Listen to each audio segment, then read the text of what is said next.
Good morning. Positive for today. 3 things you have to keep to maintain a healthy disposition.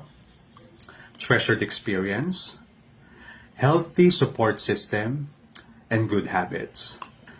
Because people can be so stereotypical. Yung nakabox tayo sa isang templated behavioral pattern. Yung merong certain criteria para ma-define yung personalities, behavior, and issues mo. Sasabihin nila, may tendency kang maging ganito because you fall in this kind of pattern or criteria.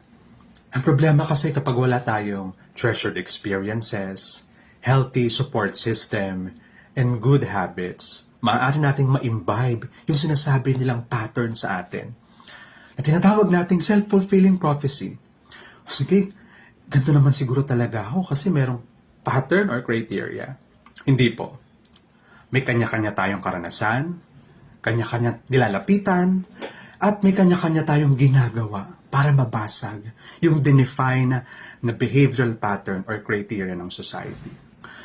Let's reclaim and save ourselves from these generalized behavioral patterns and criteria defined by society. Dahil may kanya-kanya tayong treasured experiences, healthy support system, and good habits. Lab.